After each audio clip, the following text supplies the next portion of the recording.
जनपद में और फेफना विधानसभा में जहां महर्षि भृगु मुनि जी के तपोभूमि रही है, ऐसे पवित्र भूमि पर आने का सौभाग्य मिला। मैं ऐसे भूमि को नमन करता हूं। यह क्रांतिकारी भूमि भी है, वीरों की भूमि भी है। क्रांति का मशाल पहली बार उठाकर वीर मंगल पांडे जी और चित्तू पांडे जी जो इस धरती से संबंध रखते थे, ऐसे क्रांतिकारी भूमि को भी मैं नमन करता हूं और आशीर्वाद देता हूं। यह क्षेत्र हिंदी साहित्य में भी इसने अपना योगदान किया है। आज मैं हजारी प्रसाद द्विवेदी जी को याद न करूं तो शायद मैं न्याय नहीं करूंगा। अगर मैं आज परशुराम चतुर्वेदी जी को याद न करूं या अमरकंठ जी को याद न करूं, जिन्होंने साहित्य के लिए अपना सर्वस्व लगाया, ऐसे साहित्य के जगत में स्थान रखने वाले लोगों को भी मैं नमन करता हूं और आशीर्वाद करता हूं। मित्रों,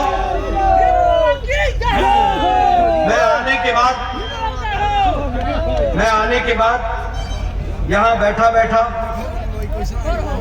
सुन रहा था। पहले उपेंद्र जी को सुना, बाद में वीरेंद्र जी को सुना। हम सब लोग देख रहे थे कि दोनों ने किस तरीके से अपने इलाके के लिए जो काम किया है उसकी वो चर्चा कर रहे थे।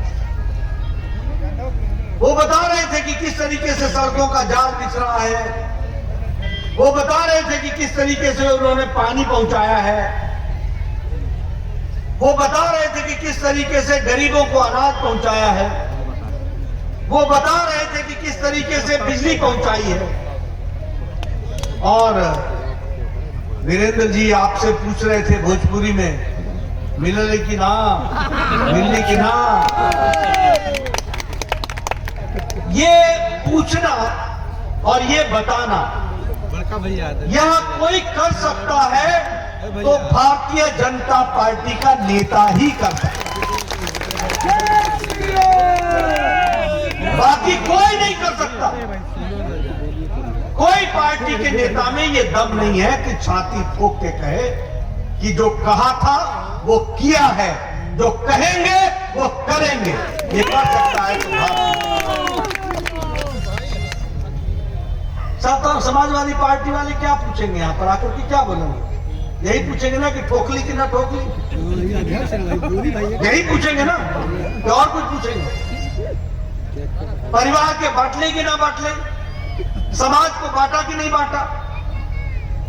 ये कांग्रेस वाले आएंगे तो क्या पूछेंगे? करी थी, सोची थी, बरी थी। ये कुछ बता सकते हैं? मैं अभी इस दावे से कहता हूं, अभी 8 दिन चुनाव के बाकी हैं। कोई कांग्रेस का नेता, कोई सपा का नेता इस मंच पर आकर के लोगों को बता दे कि उसने इस इलाके के लिए क्या किया है, मैं मान जाऊं। ये समाज को बांटना, तोड़ना, भाई भाई को लड़ाना, गांव गांव को लड़ाना, यही इनका काम है। भय, आतंक, मुसीबत डालना, लोगों को डराना, जमीन कब्जा करना, पैसा वसूली करना, यही इनका काम है कि नहीं है? मैं गलत तो नहीं कह रहा हूं भाई? ये रिपोर्ट कार्ड लेकर के जाने की ताकत है तो भारतीय जनता पार्टी। अब दूसरी बात, ये 3 तारीख को चुनाव है, 3 तारीख को वोट पड़ेगा। ये कोई त्योहार के रूप में से होता है, त्योहार है ये, लेकिन त्योहार में आप भगवान को ठीक से पूजा करके फूल चढ़ाते हो कि नहीं चढ़ाते हो, आप अपने इष्ट देवता को मानते हो कि नहीं मानते हो, इसको आपको तय करना। 3 तारीख ये उपेंद्र जी को विधानसभा में भेज करके विधायक ही बनाने का रास्ता नहीं है। हम उनको सिर्फ विधायक बनाने नहीं आए हैं, हम उनके माध्यम से फेफना की तस्वीर, उत्तर प्रदेश की तस्वीर और भारत की तस्वीर बदलने आए हैं।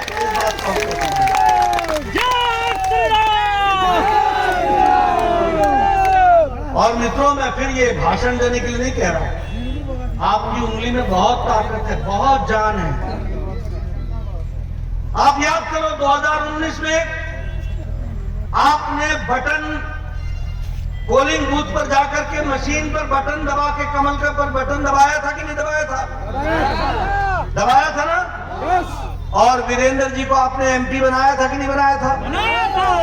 यानी आपने अपनी उंगली से वीरेंद्र जी को ताकत दी। और इन्होंने सांसद बनने नहीं आए थे, ये मोदी जी के नेतृत्व में धारा 370 को धाराशाही करने के लिए आए थे। और उसके लिए आपकी उंगली से मिली ताकत इनको जो मिली, इन्होंने 6 अगस्त को 2019 पार्लियामेंट में बटन दबा करके एक देश में 2 निशान 2 विधान 2 प्रधान नहीं चलेंगे, इसको साकार किया। मोदी जी की इच्छा शक्ति को पूरा किया और अमित शाह की रणनीति को पूरा किया और धारा 370 को धाराशाही कर। ये है आपकी ताकत।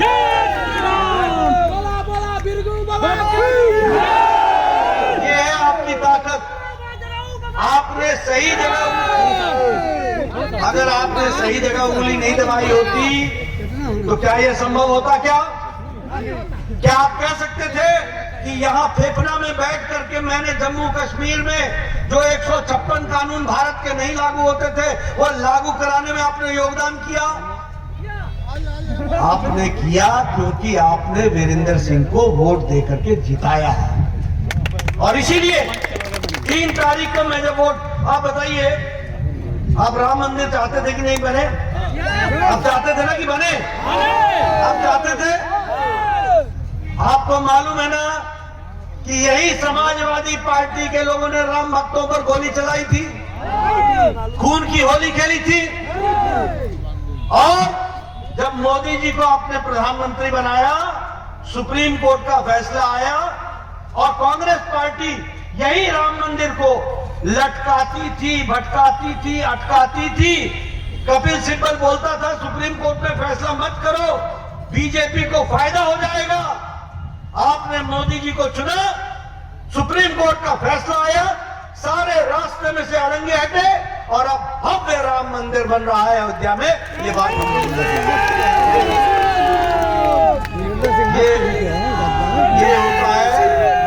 ये होता है वोट की ताकत। ये होती है उपेंद्र को चुनने का अर्थ क्या है? वीरेंद्र सिंह मस्त का करता है। वीरेंद्र मस्त को चुनने का अर्थ क्या है, ये हमको समझना चाहिए। आप बताइए, हमारी मुस्लिम बहनें 13वीं शताब्दी के दंश 3 तलाक से ग्रसित थी कि नहीं ग्रसित थी? दुखी थी कि नहीं थी? और सुप्रीम कोर्ट ने कहा था कि इनको आजाद करो। किसी नेता में ताकत नहीं थी, सब तुष्टीकरण की राजनीति में दबे हुए थे। ये मोदी जी को आपने प्रधानमंत्री बनाया और मोदी जी की इच्छा शक्ति थी। और फिर वीरेंद्र अलमस्त ने अपनी ही उंगली से बटन दबा करके 3 तलाक को सदा के लिए समाप्त कर दिया। ये ताकत है,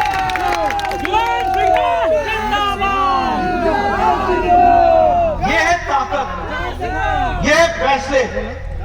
और आपको जान करके आश्चर्य होगा, 3 तलाक पाकिस्तान में नहीं है, इस्लामिक देश है। 3 तलाक नाम की चीज बांग्लादेश में नहीं है, ये इस्लामिक देश है। अफगानिस्तान में नहीं है, ईरान में नहीं है, इराक में नहीं है, सीरिया में नहीं है।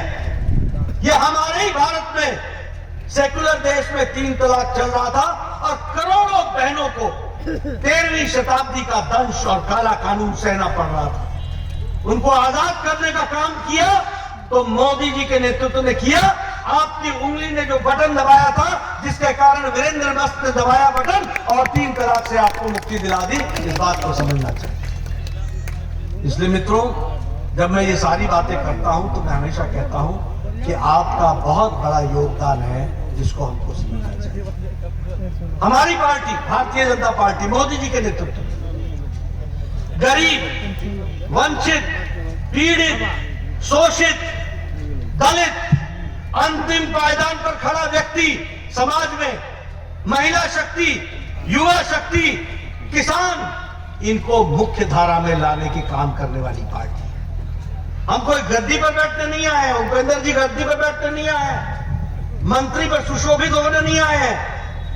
एमएलए बनकर के, मंत्री बनकर के आपकी तस्वीर और तकदीर बदलने आए हैं। इस बात को हमको ध्यान में और इसीलिए जब मैं कहता हूं, अब ये जनधन योजना की बात होती है, मोदी जी का लोग मखौल उड़ाते थे कि ये जनधन खाता खोलने से क्या होगा, खाता खोलने से क्या होगा।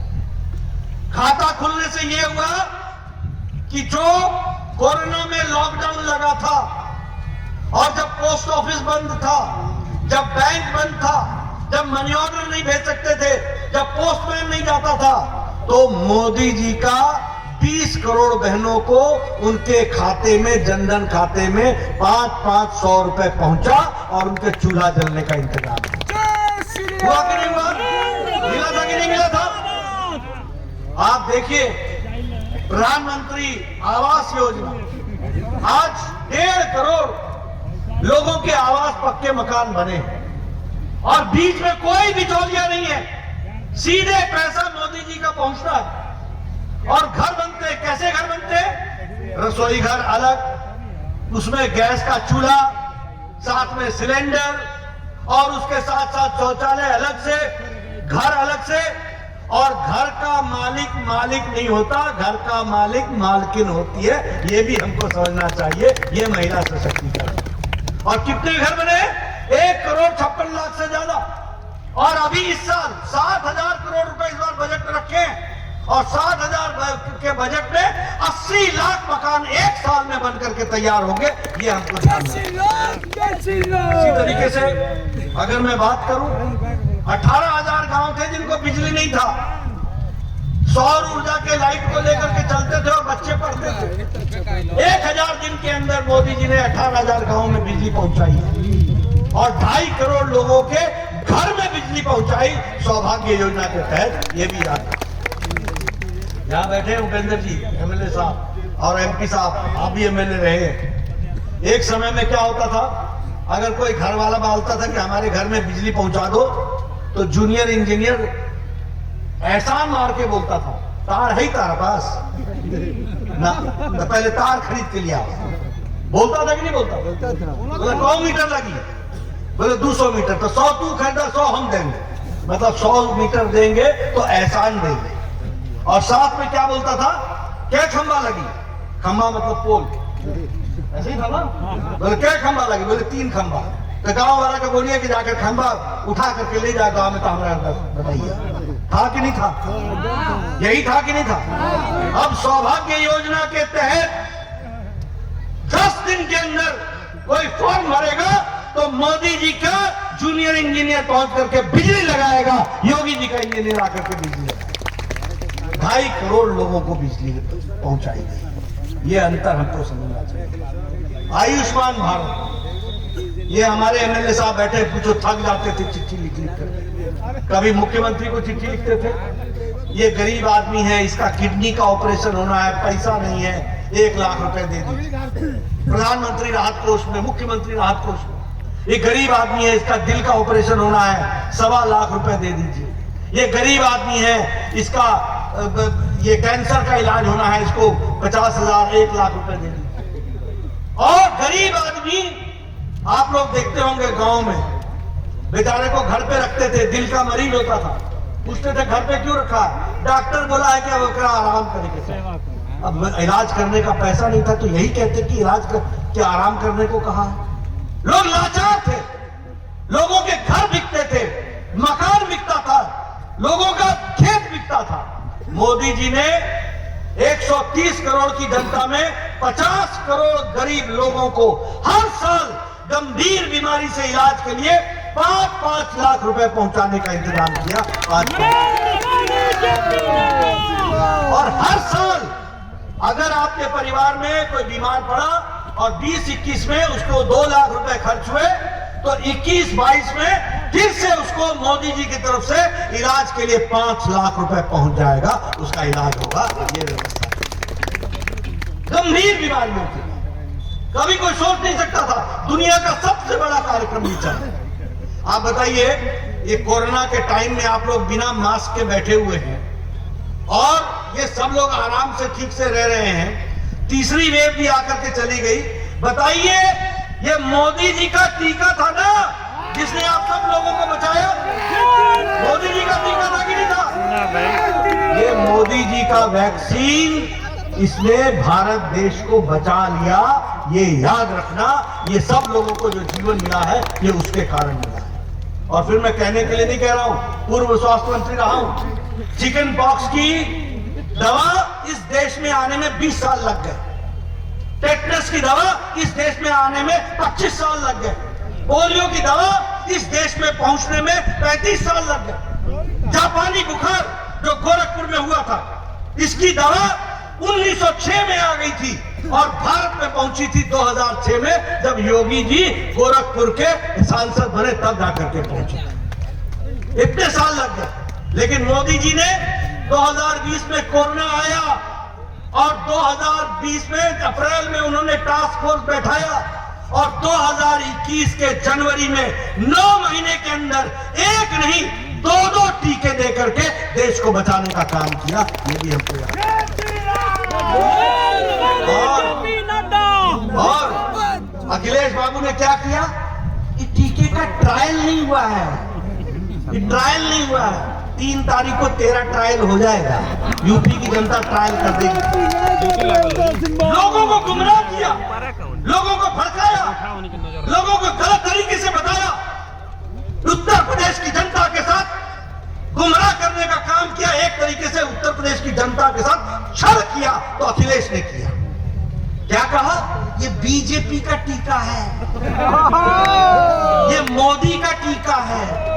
मैं आजकल अखिलेश से पूछता हूँ, कैसा लगा मोदी टीका? आजकल खुद लगा के घूम रहे हो कि नहीं? तुम्हारे पूज्य बापूजी घूम लगा करके घूम रहे हैं कि नहीं घूम रहे? अरे ये मोदी जी है जिनने तुम लोगों की जान बचा ली, याद रखना। और इस बात को तुम लोगों की नहीं, उन दोनों की। आपकी तो बचाई बचाई, वो भी जो घूम रहे हैं ना, वो भी मोदी टीका लगा के ही घूम रहे हैं। ये बात हमको समझनी चाहिए। इसलिए मित्रों, अब ये प्रधानमंत्री गरीब कल्याण अन्न योजना, आप बताइए, कोरोना में पिछले बार जो पिछली सदी में जो महामारी आई थी 100 साल पहले, तो बीमारी से ज्यादा लोग भुखमरी से मर गए थे। और मोदी जी ने बताइए 80 करोड़ की जनता को पिछले मार्च 2021 के मार्च से अनाज पहुंचाया कि नहीं पहुंचाया है? बहनों का अनाज मिला है कि नहीं मिला है? 10-10 किलो मिला है कि नहीं मिला है? और मोदी जी का अलग से मिला है, योगी जी का अलग से मिला है। नमक मिला है कि नहीं मिला है? तेल मिला है कि नहीं मिला है? चना मिला था कि ना? ये प्रधानमंत्री गरीब कल्याण अन्न को पहुंचाना और इस देश को संभाल के रखना।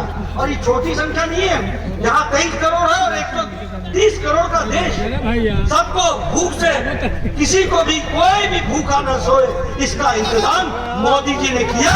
और उत्तर प्रदेश में कोई भूख से न सोए, उसका इंतजाम योगी जी ने किया। ये भी हमको याद है मित्रों।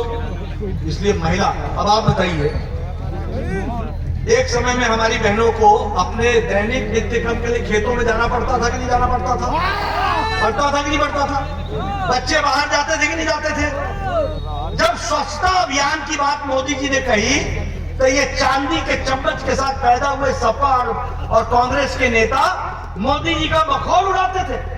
कहते थे लाल किले से स्वच्छता की बात करता है। अरे मोदी जी ने 2 साल के अंदर 11 करोड़ इज्जत घर बना करके, शौचालय बना करके बहनों को इज्जत प्रदान किया। 11 करोड़ बहनें, ये 11 करोड़ बहनें छोटी संख्या नहीं होती है। इसका मतलब 11 करोड़ बहनें, 11 करोड़ परिवार के बच्चे ये बाहर मैदान में जाया करते थे। आज कोई भी गांव में बाहर नहीं जाता, सबके लिए शौचालय है कि नहीं है? गडकरी है क्या? इज्जत घर है कि नहीं है? नितिन गडकरी है क्या वो? इज्जत घर देने का काम किया। ऐसे फेस लग रहा है उनका देखने में। आप बताइए, बलिया जिले से पूर्वांचल एक्सप्रेसवे जा रहा है कि नहीं? अब बलिया जो है वो साइड लाइन पे नहीं है, साइड लाइन में नहीं, मेन लाइन में, मेन लाइन। 56 करोड़ जिनका पैसा आ गया है। अब बलिया जुड़ जाएगा एक्सप्रेस हाईवे से। और ये एक्सप्रेस हाईवे सड़क नहीं है, ये विकास की गंगा है। और इस विकास की गंगा का पासपोर्ट 3 तारीख को उपेंद्र बाबू है, समझ लेना, इस बात को याद रख लेना।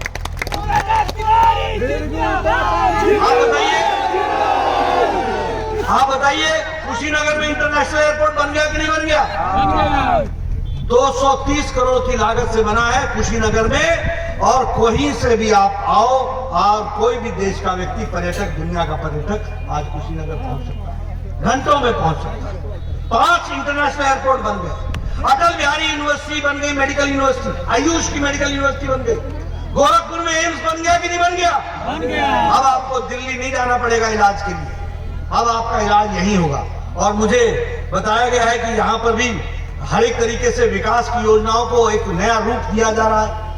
आज देश में, प्रदेश में 78 डिग्री कॉलेज खुले हैं, 28 इंजीनियरिंग कॉलेज खुले हैं, 10 विश्वविद्यालय खुले हैं। एक विकास की एक नई गंगा बह रही है। और आपके यहाँ भी 400 किलोवाट का हाईटेक का पावर हाउस पूर्वांचल का आपके यहाँ बन रहा है। उसी तरीके से टॉन्स नदी पर रसड़ा के पास 16 करोड़ की लागत से ब्रिज बन रहा है। उसी तरीके से ये एक्सप्रेस हाईवे तो बन ही रहा है, लेकिन धरौली से लेकर माझी घाट तक इसका काम जो है वो भी शुरू हो गया है।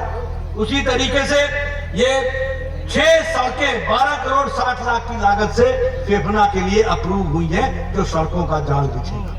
और ये सबका जाल का रास्ता मैं आपको बोलूंगा कि वह रास्ता जो आता है वह उपेंद्र जी के माध्यम से आता है। इसलिए 3 तारीख को उनको आशीर्वाद देना या अरे बस रहे दे भाई आप। मित्रों, आपको जान करके खुशी होगी कि इस साल का जो बजट निर्मला जी ने पेश किया है, 1 साल में 60 लाख लोगों को नौकरी युवाओं को मिलेगी। 60 लाख बजट में उसका प्रावधान किया। 1.5 करोड़ एनटीपीसी वाले पड़े हुए। 25,000 किलोमीटर सड़क बनेगी, 20,000 करोड़ रुपए 1 साल में खर्च होगा। लगभग 1 करोड़ 80 लाख मकान बनेंगे और इसमें 48,000 करोड़ रुपए खर्च होगा। और 3 करोड़ 80 लाख लोगों के घरों में पानी पहुंचाया जाएगा, जिस पर 60,000 करोड़ रुपए खर्च होगा। ये इस साल के बजट की बात कर रहा हूं, 22-23 की बात कर रहा हूं। उसी तरीके से मित्रों, मैं आपके साथ कुछ और बातें भी चर्चा करना चाहता हूं। आज उत्तर प्रदेश को योगी जी ने 7वें नंबर की इकोनॉमी से, 7वें नंबर के आर्थिक जगत से उठाकर दूसरे नंबर पर उत्तर प्रदेश को खड़ा किया। जो कभी बीमारू राज्य कहलाता था, आज वहां पर दूसरे नंबर पर आप खड़े हो।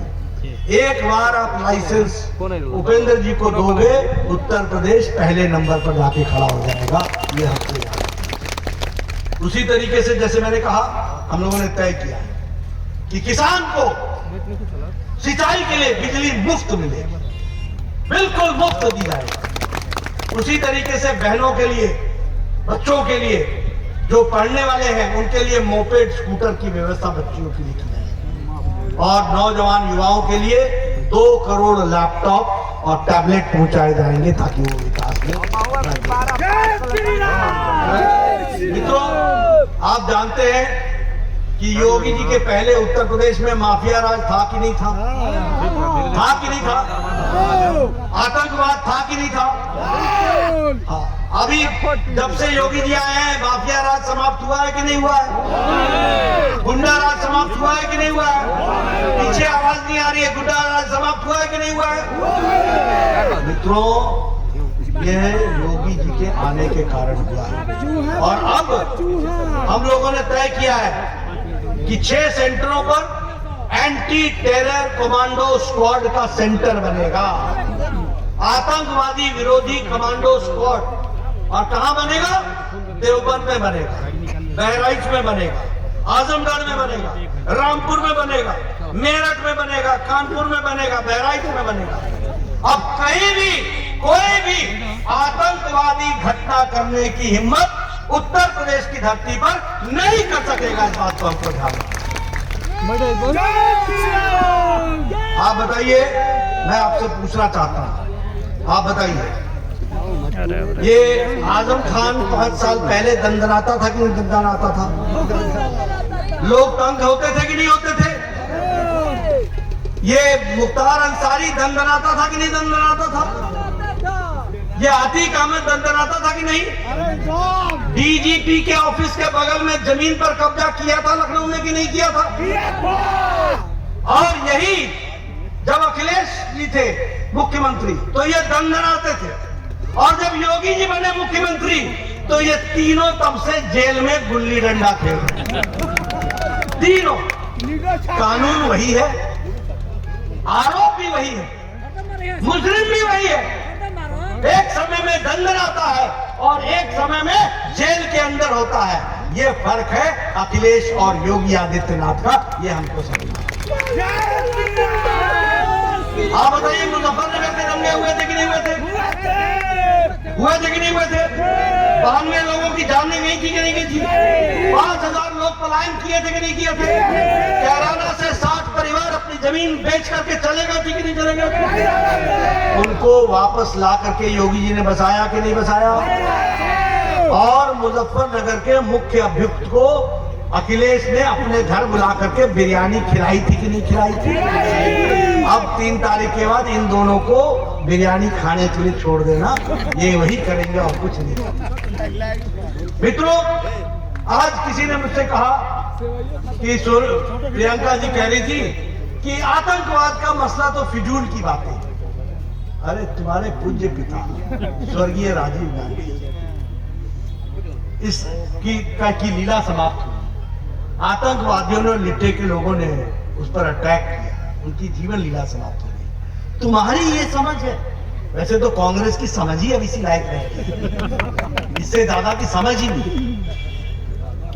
ये अखिलेश बोलते हैं अखिलेश जी कि आतंकवादी है तो उनको जेल में डाल दो। मैं आपके सामने कुछ घटनाएं रखना चाहता हूं और मैं चाहूंगा कि मीडिया वाले ये घटनाएं जरूर अखिलेश जी से पूछें। मुझे बताया गया कि समाजवादी पार्टी के लोग यहाँ थे एक समय में, वो आएंगे अखिलेश जी, उनसे पूछना।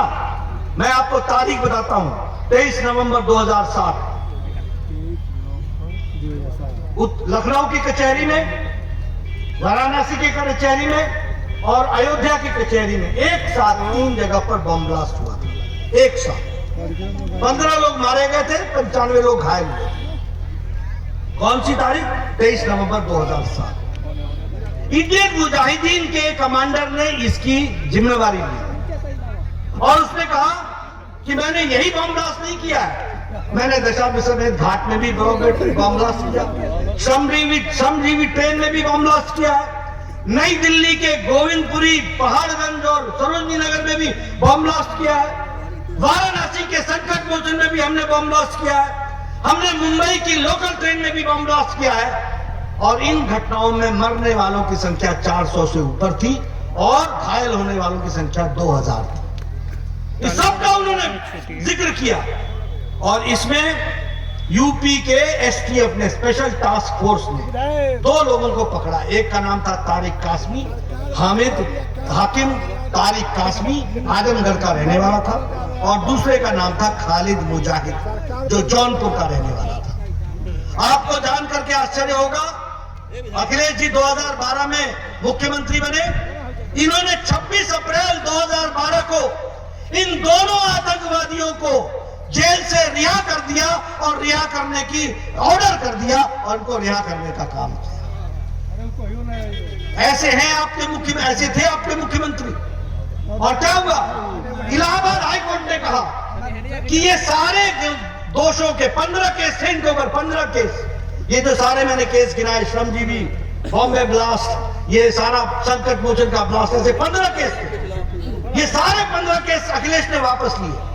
हाई कोर्ट इलाहाबाद ने कहा तुम वापस नहीं ले सकते हो, इन पर मुकदमा चलेगा और 4 जिंदगियों तक आजीवन कारावास की सजा स्पेशल कोर्ट गोरखपुर ने सुनाई। ये मैं आपको बताना चाहता हूं। क्या ऐसे अखिलेश जी को आप भागदौड़ दे सकते हो? क्या दोगे? क्या ऐसे लोगों को प्रदेश का मुख्यमंत्री बनना चाहिए? क्या ऐसे लोगों में उत्तर प्रदेश सुरक्षित है? क्या? मैं दूसरी घटना आपको सुनाता हूं। तारीख है, नोट कर लीजिएगा मीडिया वालों। मेरे आगे तो आप हमेशा अपना माइक लेकर के पूछते रहते हैं, अखिलेश जी के भी आगे मुंह पर माइक लगा करके पूछना जब वो आएंगे। तारीख है 31 दिसंबर 2007 और 1 जनवरी 2008 रामपुर में AK-56 से राइफल से हमला हुआ सीआरपीएफ के कैंप पर। 7 जवान मारे गए, 7 माताओं की गोद सूनी हुई, 7 बहनें विधवा हुई, 7 परिवारों के बच्चे अनाथ हुए। यूपी की एसटीएफ और एनआईए ने दोनों ने मिलकर 2 लोगों को पकड़ा। एक का नाम था शहाबुद्दीन, जो कि लश्कर-ए-तोयबा का कमांडर इन चीफ था। उससे पूछताछ की गई तो 7 लोग पकड़े गए और यही 26 अप्रैल 2012 को अखिलेश जी बतौर मुख्यमंत्री उन्होंने इनको रिहा कर दिया, केस वापस ले लिए। आतंकवादी घटना, रामपुर के सीआरपीएफ के कैंप पर अटैक, 7 जवान का मारा जाना और अखिलेश जी ने उनका केस वापस ले लिया। हाई कोर्ट ने फिर कहा कि केस वापस नहीं ले सकते, मुकदमा चलेगा और मुकदमा में स्पेशल कोर्ट ने फैसला दिया, 4 को सजाए मौत और 1 को आजीवन कारावास। लेकिन मित्रों, मैं आपसे ये पूछना चाहता हूं कि क्या एक मुख्यमंत्री शपथ लेता है कि मैं ईश्वर की शपथ लेता हूं कि मैं संविधान की रक्षा करूंगा। ये संविधान की रक्षा हुई क्या? ये संविधान की रक्षा की क्या? एक मुख्यमंत्री शपथ लेता है। इनकी शपथ क्या थी? इन्होंने शपथ ली थी कि मैं संविधान की शपथ लेता हूं कि मैं आतंकवादियों की रक्षा करूंगा। मैं जानना चाहता हूं, बताओ ये मुद्दा है कि नहीं है? मुद्दा चुनाव का मुद्दा है कि नहीं है? मुझसे कल पत्रकार पूछ रहे थे ये आतंकवाद का विषय क्यों उठा रहे हैं। मैंने कहा ये उत्तर प्रदेश की सुरक्षा का सवाल है, ये माफिया के खिलाफ लड़ने का सवाल है, ये आतंकवाद का सवाल है। किसी ने कहा सपा के लोग गुंडे हैं। मैंने कहा गुंडा तो बड़ा हल्का शब्द है, सपा और गुंडा ये तो पर्यायवाची है। वो कार्यकर्ता ही तब होगा जब गुंडा होगा, तो कार्यकर्ता हो ही नहीं सकता। ये नहीं है मुद्दा मित्रों। आप बताओ जमीनों पर कब्जा करते थे कि नहीं करते थे? ये लोग करते थे कि नहीं करते थे? आप बताइए, ये लोग गरीबों को तंग करते थे कि नहीं करते थे? आप बताइए, इनके टाइम में बहू बेटियों की इज्जत सुरक्षित नहीं थी ना? आप सुरक्षा चाहते हैं ना? आप इनको मुंह तोड़ जवाब देंगे ना? मित्रों, मैं आपसे कहना चाहता हूं, ये चुनाव एक तरफ विकास का है जो भारतीय जनता पार्टी, और एक तरफ विनाश का है जो समाजवादी पार्टियां। आप बताइए, विकास का साथ देंगे या विनाश का? विकास का साथ देंगे या विनाश का? तो ये विकास चाहिए, महिला सशक्तिकरण चाहिए, किसानों को सम्मान के साथ आगे बढ़ना चाहिए, युवाओं को रोजगार चाहिए और उत्तर प्रदेश शांतिप्रिय ढंग से आगे बढ़े, हर एक तरीके से आगे बढ़े। इस कामना को पूरा करना है तो आपको फिर से अपनी उंगली के माध्यम से 3 तारीख को इनको नया लाइसेंस रिन्यू करना है। आप रिन्यू करेंगे इनका नया लाइसेंस करेंगे? ये उपेंद्र जी है ना, उपेंद्र जी हमारे बड़े पुराने दोस्त हैं, बहुत मेहनतशील है, लोगों के लिए दिन रात लगे रहते हैं, उसी के लिए लड़ते हैं, उन्हीं के लिए आगे बढ़ते हैं। इनके नेतृत्व में फेफड़ा ही नहीं, बलिया ही नहीं, सारा उत्तर प्रदेश सुरक्षित होगा, आगे बढ़ेगा। इस बात को इसलिए इनको आप चुनाव जिताइए। ये संवेदनशील प्रत्याशी जो गरीबों की सेवा, दलितों की सेवा, पिछड़ों की सेवा, जो अंतिम पायदान पर खड़ा है उसकी सेवा करने वाले हैं। बोलिए, जिताएंगे ना? महिला शक्ति जिताएंगी ना? युवा शक्ति जिताओगे ना? आप सबका बहुत बहुत धन्यवाद। जय भारत, जय उत्तर प्रदेश, जय फेफड़ा।